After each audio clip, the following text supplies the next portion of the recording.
hello, hello.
All right. Good morning, everybody. We are here today for an announcement about the restart of recycling collection, curbside recycling collection here in Baltimore City. I am joined today for the first time by our city administrator, Chris Shorter. We're also joined by our deputy city administrator, Daniel Ramos, acting DPW director, Matt Garbach, John Chalmers, who's the head of solid waste division, and Dan Heimowitz, the director of Office of Performance and Innovation for us. Thank you all for joining us today here at Sisson Street. I am announcing that Baltimore City is ready to start recycling again. Residential recycling has been suspended since August 31st, and starting next Tuesday, January 19th, curbside recycling collections will resume on a weekly basis. I've been clear that restoring recycling services, a basic core function of city government, is a top priority. My team came into office and hit the ground running to ensure that we could sustainably and safely get this service back up and running. What I do want to remind everyone that this is a pandemic. Again, that we have to do this. We cannot forget that these services were suspended because of this pandemic. We cannot forget the tough work, the hard work of our workers in DPW who do this work amidst the pandemic, a job that most people wouldn't do when it isn't a pandemic. 6 months ago, when services were suspended, there was not enough staffing to support both trash, and recycling collection. It's important to note that one employee who tests positive with COVID-19 means multiple employees must come off of the job and go quarantining at home until it's safe to get back on their route. As such, in restarting it, we have had to be extremely cautious and thoughtful to keep our employees and contractors safe while ensuring we can sustainably keep this service up and running once it is restarted. My team and I have been working over the past month to ensure the workforce has enough proper PPE, the right cleaning protocols are in place, training is in place, and adequate equipment to safely distance to keep our workforce healthy and safe. One of the ways that we're doing this is a weekly Recycle Stat meeting where we convene key stakeholders with DPW and across city government so we can ensure the data is informing this rollout and we are prepared as a city government to provide high levels of service to our residents. These meetings will continue as we closely monitor the restart of recycling services and the ongoing trash collection process. I want to thank Director Hymanwitz for the work that he and his team have led to develop RecycleStat and to keep us on track. I will be using this tool to ensure recycling operations are running seamlessly and to quickly identify and abate any unforeseen challenges. DPW has taken the operational and personnel steps needed to support the full-scale weekly resumption of citywide recycling services. To help fill the ranks of essential workers in the Department of Solid Waste workforce, DPW has partnered with small waste hauling companies and city-based organizations that operate job training programs to help connect hard-to-employ returning residents with opportunities. Good companies and Spindler Refuse Service are currently servicing 1 to 2 mixed refuse routes per day. DPW has also partnered with Living Classrooms Foundation and ROCA. These organizations are providing laborers to work with our DPW crews on routes as well. Also, DPW is currently coordinating opportunities with additional organizations for staffing options. The city recognizes that it is essential to strengthen and support its existing solid workforce, who again are heroes each and every day. When someone comes to pick up your recycling or your trash, I just ask that the citizens of Baltimore just take a second to talk to them. Talk to them about their job, their life, what they have had to endure since this pandemic has come into play for all of us, so that you can get a sense into why we must appreciate them and why we must support them as we go back to restarting recycling. The Bureau of Solid Waste seasonal maintenance aides, temporary positions, have been converted to full-time city workers. These workers have received a pay increase as well as benefits for the essential job that they provide. Seasonal maintenance aides play a key role in the weekly trash and recycling collections, and ensuring this vital section of DPW has secure wages and much needed benefits, is critical to supporting the resumption of recycling and continuation of the trash collection services. In November 2020, the Board of Estimates approved DPW's request to better compensate laborers and CDL drivers. DPW has also, and this is a very important thing, also invested in technology. The Rubicon Smart City Routing software will finally, and I do mean finally digitize trash and recycling routes in Baltimore City, allowing collection crews to cover routes more effectively and efficiently. This system digitizes existing operations, including route sheets, pre- and post-trip inspections, scale tickets, and route details. My city administrator's office has been integral to this process. This is just one example of what residents can expect as we work towards building a more effective, efficient, and equitable city government that works better for all of Baltimore. I'd like to now introduce Baltimore's first city administrator, Christopher Shorter, to say a few words about the restart of recycling and the role he and his team will be playing in this process. Mr. Administrator.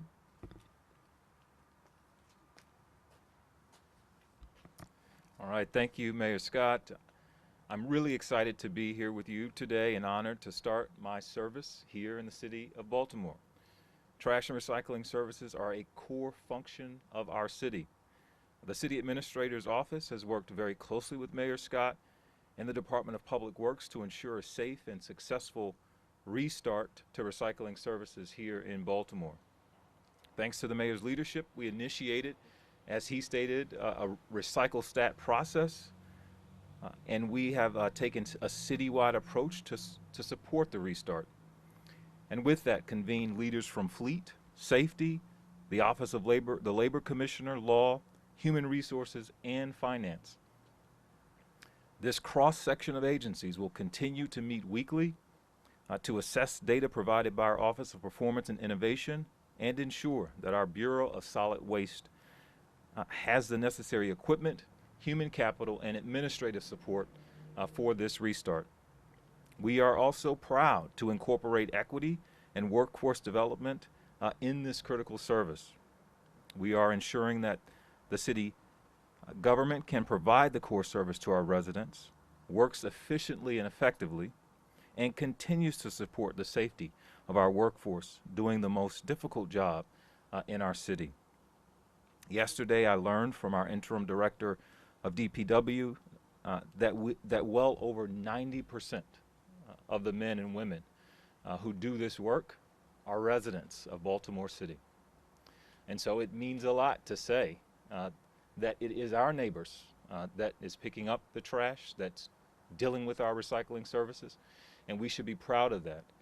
So I'm excited again to get started today, truly looking forward to working with Mayor Scott and the city staff to continue improving the way we collaborate and serve our residents, visitors, and those doing business in Baltimore. Thank you again, Mayor Scott. Thank you, Chris. We could not be more excited to have you here and on board of our part of our team as we work to build a better Baltimore. My number one concern, as I said to the administrator and DPW, is getting this right so that we can keep our workers safe and avoid future disruptions.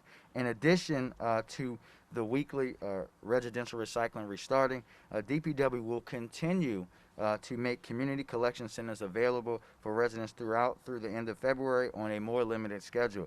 There is one in each of the 14 council districts. Starting January 20th, these collection centers will be open 2 days a week on Wednesday and Saturday from 8 a.m. to 1 p.m. You can find a full list of those locations at publicworks.baltimorecity.gov/recycling centers.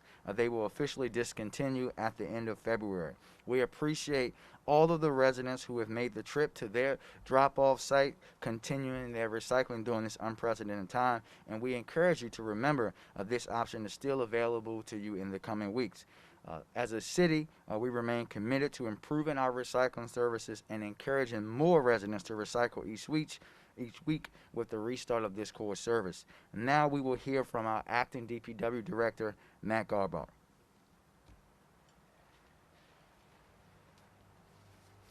Good morning.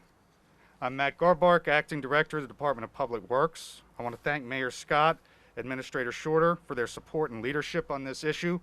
I want to also thank the residents of Baltimore City for their patience over the last few months. As we restart curbside recycling collections, we want residents to know that collection routes for the first week may take longer to complete. This is due to the large volumes of material that may be collected as recycling services restart. We ask that, if possible, you take as much of your recycling to one of our community collection centers this week so as to help ease that burden. Please be patient if your recycling pickup is delayed. Residents are encouraged to call 311 for updates on delayed routes or neighborhoods. We will be providing updates on our progress each day. As the mayor already shared, we will begin to scale back the operations of the community collection centers beginning January 20th.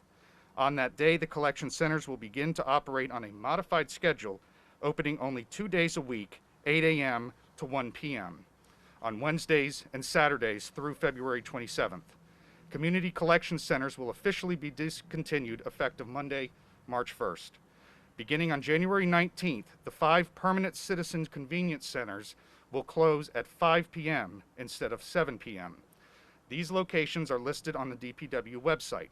The 5 locations are the Northwest Transfer Station at 5030 Reisterstown Road, the Quarantine Road Landfill, 6100 Quarantine Road, the Northwest Citizens Convenience Center, which we're at today 2840 Sisson Street, the Southwestern Citizens Convenience Center at 701 Reedbird Avenue, and the Eastern Citizens Convenience Center at 6101 Bowleys Lane. As recycling collections restart, we want you to remember that your regular recycling collection days and locations have not changed.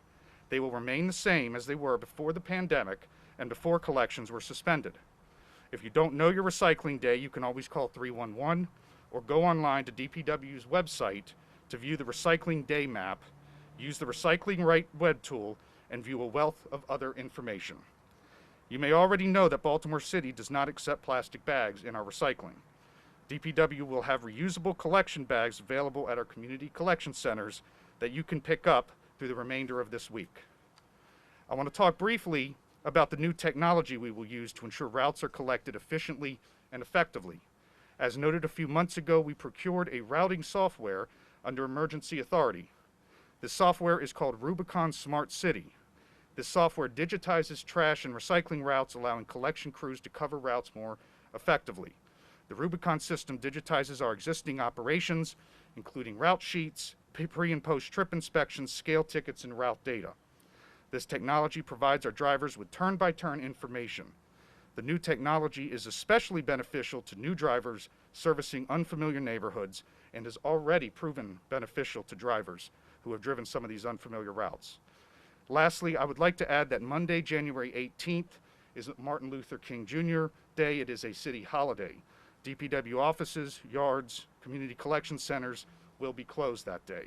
Mondays are also not a normally scheduled trash collection route. With all that, I'd like to say thank you for your patience and thank you as we roll this restart out. Thank you, Matt, and thank you so much, Mr. Director. With services coming back online, this is also a great time for folks who are not recycling to start recycling.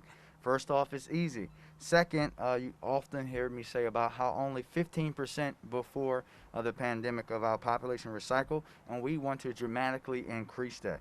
We have an opportunity here, not just to bring this service back, but begin diverting more of our waste from our landfills as the city moves towards thinking about zero waste in the future. We have to think about a Baltimore City not just for us, but for our children, our grandchildren, and great-grandchildren, and recycling is a way that we can do that. And at this time, we'll take a few questions, and please use the microphone. And just say your name and where you're from when you're asking your question. Yeah, go ahead. Okay. Emily Opilo, Baltimore Sun. I heard you guys mention that it might take a little while for the first week to do the collections. Is there any kind of limitation on how much people can put on the street? Let's say they've been collecting recycling for the last 5 months. Yeah. And before Mr. Chalmers comes up, I just want to, Emily, just go back and say how important it is for folks to be patient. We have to understand that this has been suspended for quite some time. We're going to have folks out there. They're going to be working hard. Again, this is why I'm asking everyone to talk to other folks who are picking up their trash and recycling so you can hear about how hard their job has gotten during the pandemic. And we're going to have to be patient as we restart recycling. Thank you, Mr. Mayor. If I understood the question,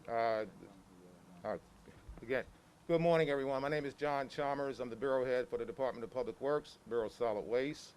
Thank you all for coming this morning. The question posed was there a limit to the amount of recycling that could be placed curbside for pickup? Is that correct? There is no limit for recycling under normal conditions, so there's definitely no limit for recycling under these conditions.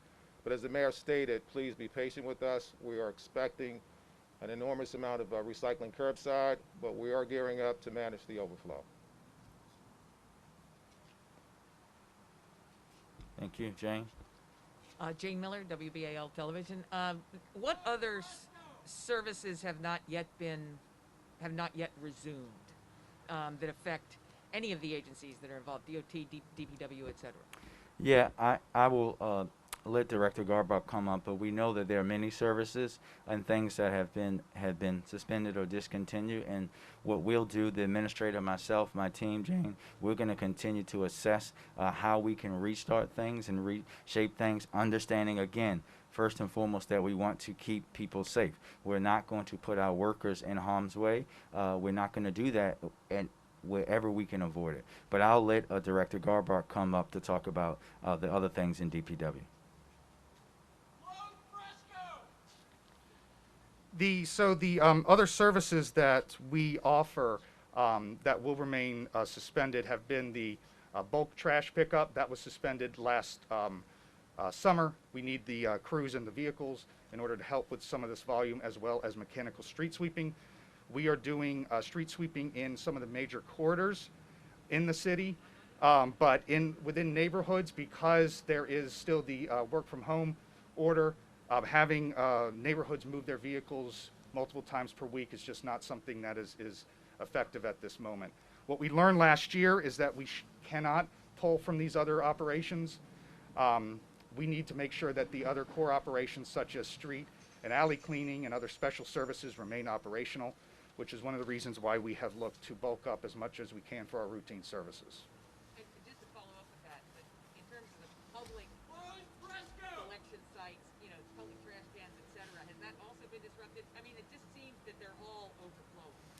No, that continues. We continue operations. We are, at most trash cans, we clean them, especially in some of the more heavily traveled areas, once or even twice a day. So this is just going to show that there is a tremendous amount of waste and refuse and recycling that needs to be collected.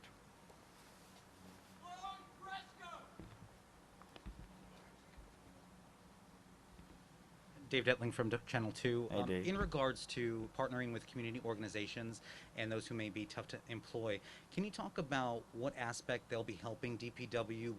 Will they be on the sanitation trucks? What aspect will they be playing in trash collection? And will they be part of the safety training that other sanitation workers are going through? Yeah, and Dave, thank you for that question. I just want to do again, before the director comes up to talk about exactly what they'll be doing, and they'll be working with our crews, talk about how important this is. When you often hear folks talk about how it is, we need to provide opportunities for folks to reenter, provide opportunities for young folks who are involved in these programs. We're trying to get them back on track. This is an innovative way that DPW is stepping up to provide those kind of opportunities and allow someone to be a part of a service that's desperately needed in the city. Mr. Director? So these temporary laborers are receiving the exact same training that our sanitation workers are receiving. We have also paired them with veteran crews who know their routes, and they are going to be working on those routes to ensure that they are not overstressed or over exposed to anything that might cause them to leave or not want to continue working anymore. They're also going to work a fixed number of hours. So sometimes our workers are on a task schedule, which means they work till they complete their shift. We're not going to be doing that with these temporary workers. They're going to be working a fixed schedule where they start and they end at the same time each day. And pay-wise, can you talk to what they'll be making an hour, or is it volunteer, or is that? It's up to the contractors that we have hired are managing all of that stuff. So we're just contracting with the vendors themselves. And lastly, can you just say where you stand in terms of employment numbers for sanitation? Certainly. I can actually ask Bureau Head Chalmers to speak to that. Both prior to the pandemic and currently as it stands, if possible. Oh, okay. I'm sorry. Yeah, I can speak to where we are with routine services, curbside collection. As of today, we have a total of 272 employees. That includes the management staff, admin staff, and as it relates to the curbside collection crews, we have about 220 employees available for that operation. How many do you need to successfully pull this off? To successfully get routes up and running each day, we need 201 employees. 201. Okay. Alexa? Hi, Alexa Ashwell, WBFF. Mr. Mayor, I know you received some backlash with our Q&A yesterday when I asked about the aquarium photo. and how the restrictions make sense during the unrelated press conference. Would you please respond to concerns about transparency, given you were not pleased that question was asked during that time? Can you ask? I missed part of your question. Can you ask it again? Sorry. With the Alexa. backlash you've received because of our Q&A when I asked about the aquarium photo and how those restrictions make sense, would you please respond to concerns about transparency, given you were not pleased? I asked that question during an unrelated press conference. So I think I answered the question. There's nothing about not being transparent. Again, we have restrictions on things that require you to not wear a mask. And we will be announcing on Friday where we are based off the data, based off the science. No matter how many times we get asked this question, the answer is always going to be the same. And I want folks to understand that people are dying. Like, this is what we're talking about. People are dying from COVID-19, and we know anything that you do where you have to remove your mask, where you're going to be around people that close together is dangerous. Any update on looking into that photo, what your team found? We will update you as soon as we know if action is going to be taken, just like we do with everyone. Alexa, you'll be the first to know. Thank you. Thank you, man. Nice mask. Dan? Mr. Mayor, thank you. Dan Lamparello with WBFF. I just have a quick question about pay. And I know you've mentioned, DPW workers are getting some raises as part of this, but there has been some complaints from firefighters, police officers about the new rollout of the HR services. I'm just wondering what's being done here. Yeah, I'm going to turn it over to our Finance Director, Henry Raymond, in a second, who can discuss the steps that the city has taken to ensure that everyone gets paid. But let me first say this. Moving to Workday is a new system. This represents a major citywide change towards modernization for Baltimore City, going away from paper timesheets. We know how much trouble that has cost the city in the past, and moving us into a digitized fashion. I understand that there are going to be issues, understood that. But let me be clear. I have directed and talked to the finance director and all the agencies that people not getting paid for their work is not acceptable, that people have to be made whole. I just spoke to the FOP president before on my way up here, talking to him about his concerns as well. I will not allow our workers to come out, DPW, BPD, fire, whoever, to work every single day and not get paid. And that's why Director Raymond and his folks know that they have to fix this and fix it now. And I'll turn it over to him to let them explain what they're doing. Just Director?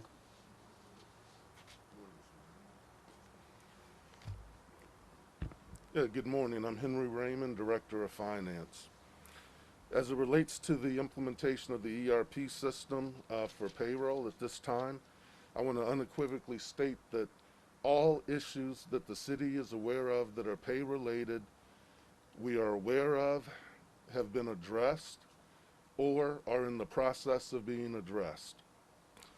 The city employees are our greatest asset.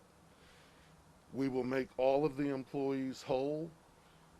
The departments of human resources, information technology have been working tremendous hours. The city's Central Payroll Bureau has been working essentially around the clock to resolve all issues that have been reported or identified. As the mayor indicated, the ERP rollout is a significant accomplishment for the city to modernize the city, and we will be working through these transitional issues over the next couple of weeks. We hope to have this shaken down over the next couple of weeks with 2 payrolls under our belt, but we are doing everything to ensure that all employees receive the pay that they are due.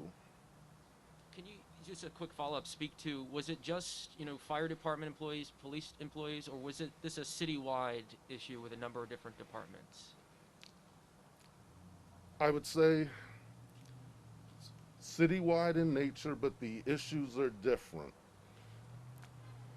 Generally speaking, issues are related to individuals properly reporting their time, leave calculations for different types of leave, whether supervisory approvals were attained. In some cases, it depended on start date of the employees. But again, all of these issues are being addressed. and we expect that all employees will be made whole. Thank you. Thank you, everybody. Thank you, Mr. Director. Thank you, everybody.